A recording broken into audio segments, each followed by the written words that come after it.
Hello and welcome to Half Court Press. John, it's March. As It's we March, have man. discussed, it's March. You are in Pittsburgh. You can see. I know our listeners cannot see the large Pittsburgh Penguins mural behind you, but it's made for a nice backdrop. I'm still in Omaha. I'm at the airport, getting ready to fly to Atlanta and then Memphis to cover Nebraska's first weekend at the tournament. It's going to be a good day. My Uber driver told me enjoy, have a good trip, and I almost said you too, and like stopped myself. So But you did it. So it is a good day. You yeah, did. yeah, it is a good day. My So bag so got randomly anybody searched by TSA. oh It was because of a paperback book that was at an odd angle, and I don't know. So yeah, but I got through that too, so it's been a good day. that's yeah, anybody who's watching the kind of video version of this, um they're probably wondering why I raised an eyebrow when you said something about your flight path. How much sense does that make, airlines, to have you go to Atlanta to go to Memphis? I mean, Atlanta's a major hub, and I'm Yeah. assuming that's a pretty short flight from Atlanta to Memphis. Yeah, I guess it is. Yeah, maybe my geography isn't as superb as I thought. No directs from Omaha to Memphis. Who knew? No, and definitely no directs from Lincoln to Memphis either. So I had to make my way over an hour or so east. That's okay. Welcome to Yeah, Creighton territory. thank you. Glad to be here. Um, Oh John, yeah, I man, guess how was your trip? How has Pittsburgh been? yeah, no, it's good. I got in late last night. I haven't really explored yet, to be honest. I've got a couple of more stories to write, and then I'll probably go look around a little bit today. Wednesday, NCAA tournament eve. Um, and then we'll get at it, man. We'll get at it. Yeah, But this is the time of year that we've been waiting for. We literally, like, it genuinely feels like last week, or really just like a couple of weeks ago, we were saying, man, we just got to get through the dog days of January. Just have to oh get through yeah, January. And here we are. It's here. It's the big dance. So yeah, I'm good. Pittsburgh's been fun. I couldn't be more excited here. for basketball to get underway. Couldn't be more excited for you to go to Atlanta, to go to Memphis, which hopefully is going to be as well as Pittsburgh's been so far. All right. Well, you want to just get into it? Man, let's dive into it. Well, I We guess you will be covering a game before I am. Creighton plays Thursday, Nebraska plays Friday. So let's start with Creighton. Yeah, man. A lot's happened since the last time we hopped on here and talked. Brackets revealed, conference tournament, kind of died in two completely different places. For Creighton, it was in the first round of the Big East. Nebraska made it all the way to the semifinals, right, against Yep, Illinois. correct. Yep.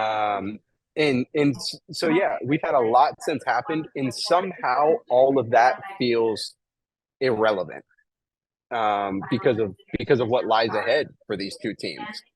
Um, because regardless of what would have happened in New York, in Minneapolis, other than winning their leagues, nothing really mattered for Yeah. Nebraska and for Creighton. Yeah. I guess with how the bubble played out, Nebraska probably needed one extra win just to, like, for sure, absolutely, Yeah. positively feel Oh safe, yeah. right? I was thinking the same thing. With Um, the number of bid thieves in there, yeah, that was yeah. yeah. But last week I got a lot of flack for this, and I don't really know why. It was inconsequential for Creighton. Yeah. I know they wanted to win the Big East. But the worst, and Trey Alexander said this in his pre-NCAA tournament availability. So anybody who gave me flack, go give Trey Alexander flack, right? The worst thing that could have happened for Creighton is they make it to championship Saturday in the Big East and lose. They would have played 3 games in 3 days for a team that has 4 players averaging 30-plus minutes. Yeah. So to play 3 games in 3 days before you go to the NCAA tournament, oh my goodness, that would have been brutal. But they lose regardless, and now the Jays have Akron in Pittsburgh to start dancing. So it'll be good. The Zips, man, the MAC, a little bit of action for Creighton to start out the tournament. Now, this is a game that I think most rational observers would expect Creighton to win.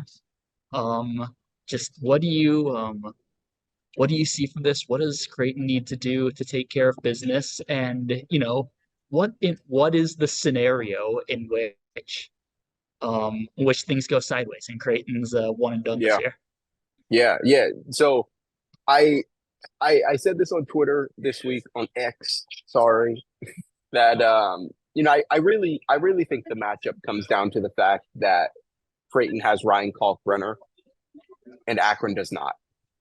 Now, there are a lot of intricate things that go into that, but Akron, there is no denying that Akron's best player, a really good player, is Enrique Freeman. He kind of plays the 4/5, depending on what sets they're in. He averages 18 points a game. One of the best players in the MAC. He's 6'7". Ryan Kalkbrenner, 7'1", and a 3-time Big East Defensive Player of the Year. So I really, really, really think that if Creighton just establishes Ryan Kalkbrenner early, they will be able to do what they kind of want to do.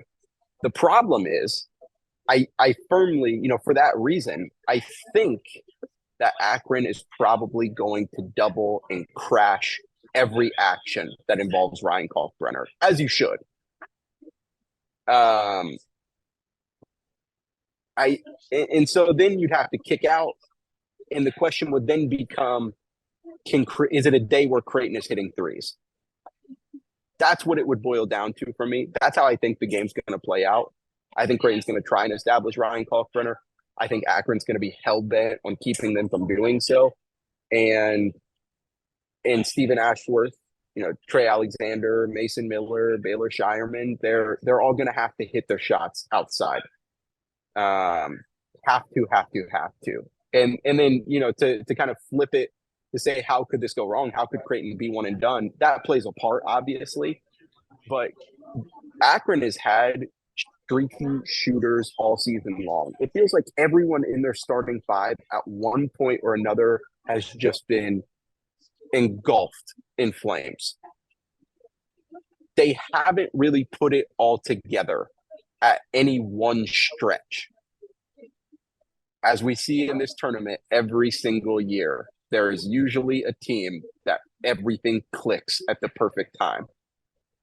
That is what I think would have to happen for Akron to beat Creighton. Otherwise, I do just see it as simple as establish Ryan Kalkbrenner. He's going to have a presence on defense, obviously. Establish him on offense early, often, even if it means that he is not scoring. But Ryan Kalkbrenner needs to touch the ball on nearly every possession the Jays have within the first few minutes. Yeah, and kind of on that same thing, Nebraska, streaky team. No, one of the March Madness, the early contenders for March Madness, darling, Keisei Tominaga. And what? Oh, go ahead. No, I was saying I think it's interesting. The amount of and we've talked about this too. Keisei fits the archetype of a guy who becomes a March folk hero, but with the amount Doug of Eater. It's Ali Farouk-Manesh. Yes, but I think it's interesting with the amount of national attention he's got. I saw Pat McAfee had a whole segment on him the other day. Mina Kimes Yeah, was like tweeting about him, and that's great, and it's cool to see Keisei getting that kind of recognition. But I think it does kind of undersell how balanced this Nebraska team is. I think it kind yeah, of gives. I think people seem to be under the perception a little bit that he's just the guy, and I think people who are just, tuning into Nebraska for the first time this weekend would be surprised by the number of times like Nebraska has won with Keisei going 2 for 9 from three, like that, Keisei is not the leading scorer in the Big Ten. I don't think he's even in the top 10. He averages a little under 15 points a game, which leads right. Nebraska, but it isn't significantly more than Rink Mast or Bryce Williams, who are both in the 12 12 neighborhoods. I think that could be something, just a national audience who thinks Nebraska is all Keisei Tominaga could really Yeah, understand if Nebraska plays well. This weekend, this is a very deep, balanced team, and I think it kind of goes against the, again, largely national perception that right. Keisei Tominaga just puts the team on his shoulders Yeah, and carries them yeah. through everything. Yeah, I mean we've seen it at different, that'll kind of lead me into what I was going to ask you. We've seen it different times that it's been Jawan Gary in big moments. Yeah, Bryce Williams has had big moments. Rink Mast has had massive moments. The Purdue game comes to mind. yeah, I mean, you absolutely. you talk about a player who's gone at Zach Edey as well as anybody has this Yeah, season. you And can make a case Rink Mast played Edie better than anyone else I this season. I was Like you just would, about to say, I'm not saying that Rink Mast is better than Zach Edey. I mean, Zach Edey deserves his flowers. He's a two-time player of the year, soon to be, maybe. about to be, yeah, yeah, And so that's the type of guy we're talking about. But it's just, you have to give credit to a guy like Rink Mast who played him as well as anybody in the country has this year. How my point, how much does that help the balance? How much does that help a team like Nebraska? Because if it was just the Keisei show and he goes cold, then it'd be no one, right? Like yeah, in theory. But how much does it help that this team yeah. And hangs its we, hat on yeah, everyone on any given night? oh, it's huge, and we've seen it. We've seen nights when Casey's not making shots and Bryce Williams picks up the slack, or CJ Wilcher has had games. Yeah, Jamarcus Lawrence, yeah, Jawan Gary, Rink Mass. They've had. I think Nebraska has had 6 or 7 like high scores this year. So yeah, it's and you just uh if you're Nebraska, you like the odds there. You like the odds that someone is feeling it that day, and that will be big um against Texas A&M because yeah. That's an Nebraska's entirely different will conversation. likely have to make some 3-pointers. You would think Yeah, to beat Texas A&M. We can get into that, but yeah, I think balance is a big part of what wins in March. Obviously, we've seen guys just go hero ball for 5 games. We've seen the Kemba Walkers of the world yeah. just turn it up. But yeah, I think if no teams can't sell out to stop one guy on this Nebraska team, that'll be big on Friday. Yeah. So I think we'd be remiss if we didn't address the elephant in the room. And I'd love the perspective from somebody who has been entrenched in all of this. The Trev Alberts Bowl. Yeah. Oh man. I mean, I mean, surely, like it seemed. I saw your stuff. I saw Amy's stuff. All week. It seems like Nebraska does not care. yeah, I mean I think Rink Mast had the money quote of we're not he said we're not playing the athletic director, we're playing Yeah. the men's basketball team. And I think that pretty much sums it up. And yeah, I mean, there's no question Trev Alberts is uh a story. Like that's you can't ignore it, and that will get the attention it Right. deserves. That's insane that happened when you think like Why? Why, sir? yes. twice. Oh, like yeah, like I mean we the whole media, contingent was watching the selection show in the clubhouse of a golf course, and Nebraska's name shows up and it's like, okay, going to Memphis, that's cool. And then just the combination of like a laugh and a groan that went up when Texas A&M showed up. It was too perfect, and then it happened again. Yeah, And when I mean, if he's there courtside in Memphis, that will be you're gonna see that picture about 1 million times. But as far as a basketball perspective, yeah, the players don't care. Most of no, them did not interact with Trev on a daily basis. right, And so it's just, doesn't make a difference to them. They're going to go in there and play basketball. And I know it's a right. cliche, but in this case, it's very relevant to just, you block out what's happening Yeah. outside of Memphis for that day.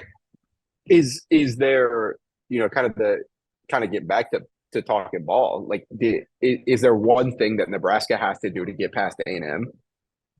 I wouldn't say it's one thing. I think there are a couple different things that if Nebraska does any of them, the Huskers are moving on to take on Okay. Houston the next day. The big one, and this is a reason I am pretty torn over what's gonna happen on Friday, is we have seen Nebraska really struggle against teams that get after it on the offensive glass. Rutgers is the most notable Yeah. example. There are others, but in Nebraska's 9 losses this year, they have also lost the rebounding battle in 8 of them. The only one they didn't, they tied with Minnesota. So that's clearly a key. And Texas A&M gets offensive boards at a higher rate than anyone in the country. So I think if you're thinking, I think Nebraska's biggest fear with this is, they just getting pummeled on the glass Yeah. by A&M, and the Aggies are getting second, third chances, again, again, again, again. On the flip side of that, we've seen uh Nebraska play, step up and play mostly even on the glass. Ohio State's a team that gets its fair share of rebounds. So is Purdue, and uh, Nebraska hung with them and won both of those games when they did by double digits. So I think it's if Nebraska can rebound with A&M, then I don't think A&M has the firepower, the 3-point shooting to hang with them if that is even. Which brings me to, my other point of how does Nebraska win this game? It's, regardless of the rebounds, if it's halftime and A&M is 2 for 11 from three and Nebraska is 9 for 18, that's a real uphill battle for A&M to overcome. Yeah. If Nebraska just has one of those nights where Tominaga's hitting, like against Indiana in their Yeah. first Big Ten tournament game, Tominaga's hitting and Bryce Williams is hitting and C.J. Wilcher is knocking shots down. That's a lot of firepower that I'm just not sure A&M has from behind the 3-point line. Yeah. Yeah. No, I don't think so. So I am, ironically enough, I grew up a Kentucky fan. Um, because when I was like 10, John Wall was in John Lexington Wall. sweeping the nation. And I was like, man, John Wall, that sounds an awful lot like my name. And I'd just like to say so, I am disappointed that you, a Missouri native, did not support yeah, the flagship school of your state, but yeah. that's its own discussion. No, yeah, I get that. I get that wholeheartedly. One of my good friends, he went to Mizzou, and so anytime, yeah, I get it. I get it all the time. But so I the point is I've indirectly watched A&M a little bit this season, and ironically enough, Kentucky is in Pittsburgh, so that's super cool. That That's been super cool. Um, so I've indirectly watched A&M a little bit this season, and I think that's exactly right. We've seen them be really good in spurts. but I don't know. And this probably goes for most teams around the country, right? Unless you're UConn, unless you're Houston, unless you're, Purdue. Maybe not even Purdue. I don't think A&M have put together a really strong start to finish 40 minutes of basketball. Does that happen now? I kind of said for Akron, we find a team every year that puts it all together at the right time. Yeah. Is this time for A&M? A&M has the potential to do it too, like you said, like the flashes they've shown. That's the signs would tell you no, but some of the things we've seen from them at different points would be like, yeah, like they could hang, they could hang 85 on Nebraska. Like nobody knows. But I would like to think Nebraska comes away with that one if it's the team that it has been all year. Yeah. I think I saw this get brought up as soon as the brackets were revealed, obviously. As soon as we knew that the Huskers were not going to be playing in Omaha. Do their road woes this season concern you at all? Or is that just like out the window at this point? I think you throw it out the window in March. I do too. Especially considering the last time Nebraska truly laid an egg on the road was probably against Maryland back in late January. Yeah. So they I'm not gonna say they're over it, but they've they lost to Illinois on the road, they lost to Northwestern on the road, they lost to Ohio State on the road. Like they came to play in all three of those games. They did not come to play against Maryland or Iowa or those two. I'd say stick out the most. I don't think so. I think I would expect there to be a pretty solid contingent of Nebraska fans in Memphis. It's not the worst drive in the world. No. And just we've seen how that fan base travels. They're going to be amped for the first tournament game in 10 years. I would expect Nebraska to be, comfortable. It won't be obviously not a home game, but I would expect it to be a fairly comfortable one for Nebraska. Yeah. Yeah, I would think so too. I've seen a lot of blue. Now, obviously, as I said, Kentucky's in Pittsburgh as well. I've seen a lot of blue in Pittsburgh in the 18 hours I've been here or whatever it is. I've seen a lot of blue. So I don't know if it is the Kentucky. I know a couple Kentucky players are from here, so I don't know if it's that. But we all know Creighton travels really well. I point back. I was not here, but I obviously can see the video. I point back to last year's Elite Eight send off in Louisville. I mean, it was massive. So I think Omaha will probably show out in Pittsburgh too. Although it'll be interesting to see with there's a lot of local kids, local guys playing in Omaha this week. You have Otts in Iowa State, you have B-Rock and Drake, and so who knows? Yeah. You wanna toss out some predictions? We can. Let's do it. We going game by game, or do we want to go? Or do we just want to do what we think their fate is for the next 3 weeks, or shorter, or whatever? Let's see. Want to go game by game? I imagine. Let's do it. I imagine your game by game will be a little longer than my game by game, but yeah. I mean, we can go back and forth. Let's start first round. Let's start. Opening weekend. The ball is tipped. One shining moment has begun. Yes, that was. I'm keeping a rough tally of the number of walking in Memphis references I'm going to make this weekend. Probably just on social media, but yeah. I've got like I said, I think just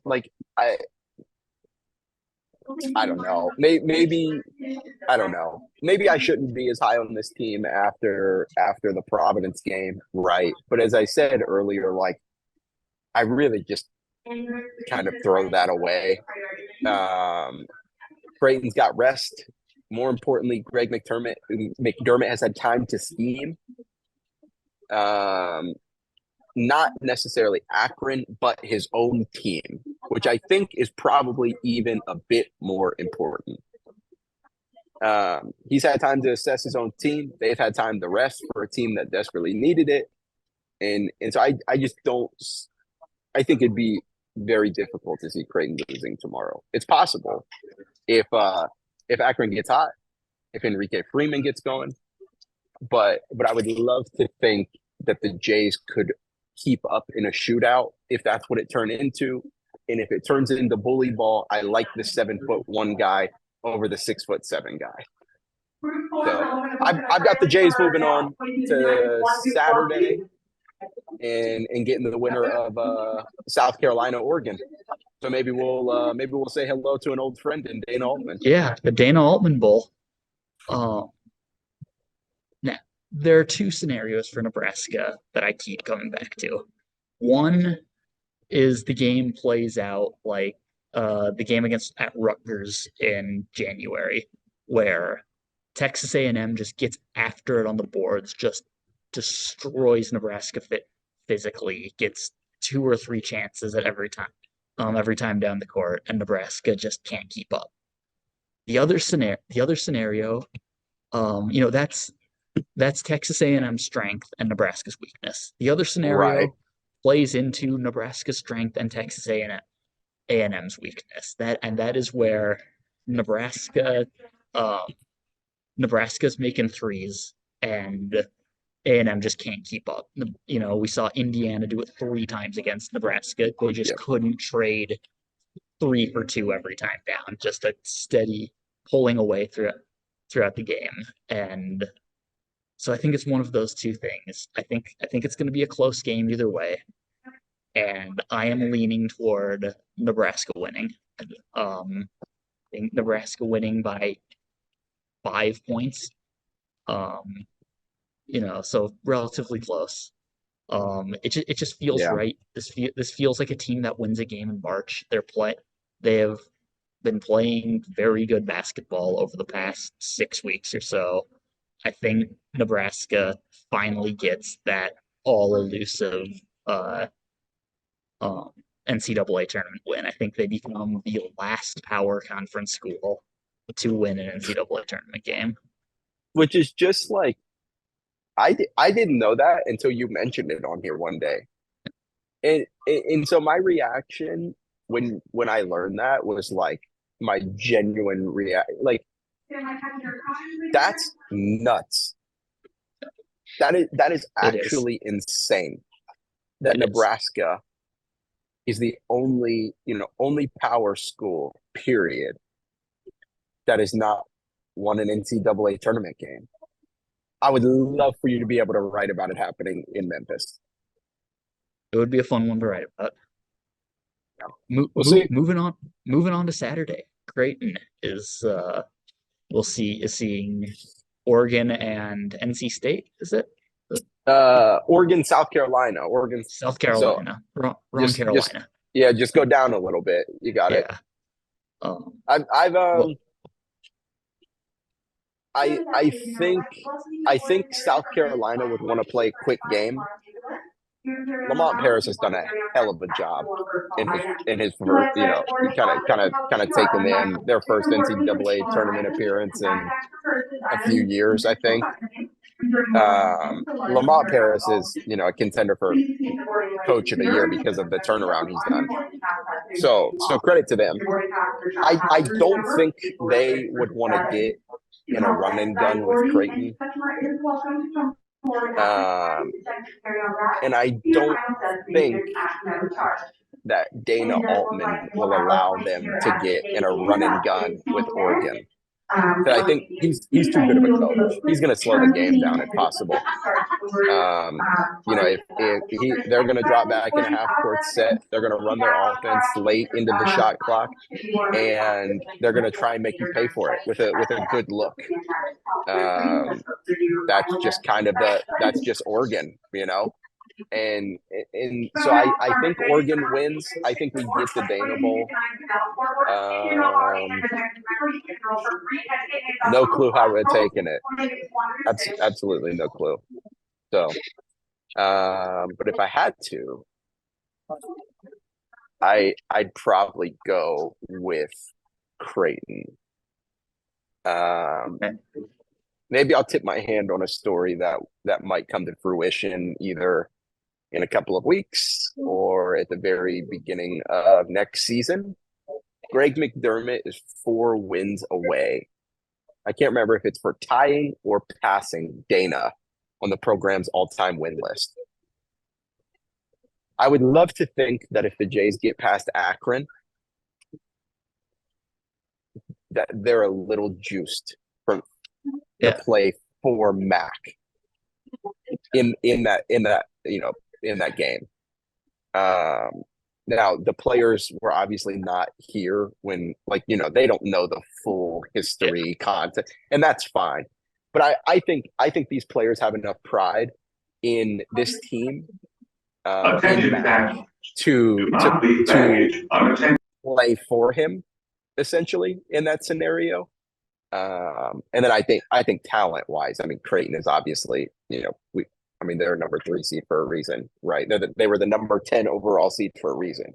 Kind of let that speak for itself. But yeah, in that matchup, I think they would be a little bit juiced on top of, I think probably just being a better basketball team. So now I think Nebraska's season comes to an end on Sunday. That's tough. Against Houston. I think Houston wins. I don't think Houston's getting UMBC'd in the first round. But that's what a verb. Good UMBC'd. Yeah. I don't think they're getting Purdue'd in the. Yeah, I see. I was UMBC'd flowed off the tongue a little better than. No, it was good. It was good. Yeah. No, yeah, it was good. I loved it. UMBC. Shout out Baltimore County, baby.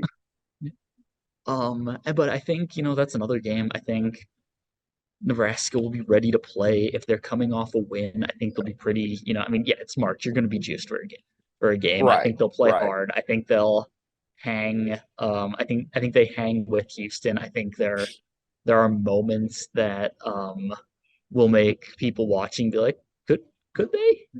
Maybe. Yeah. But I think Houston wins by 8 to 10 points is my prediction. I think Nebraska hangs in there, just doesn't have quite enough to beat a really, really, really good Houston team. I know that this is not what Nebraska fans would want to hear or do want to hear, and that's okay. If you stay within single digits of Houston, that's a success. Hang the banner. Hang the banner. There will be a new banner in PBA. But this season, if you win a tournament with how this regular season played out, they had a little bit of magic in Minneapolis. If they win a tournament game and they get the number 1 team in their region, one of the best teams in the country, really all season long, and they stay within single digits of them in a really hard fought game, I think you can live with that. Yeah. So yeah, we'll see. 8 to 10. Like when you said 8 to 10, I was like, okay. But I just think that'd be a success. I really do. Yeah, absolutely. This season has been a success for Nebraska, regardless of what happens this weekend. I know, fans, players, coaches, everyone in that program would like to get a tournament win, obviously, but I don't think. I think regardless of what happens, it'll be hard to look at this season as anything but a success. Back to the tournament for the first time in a decade, only the 8th time in program history. That's something.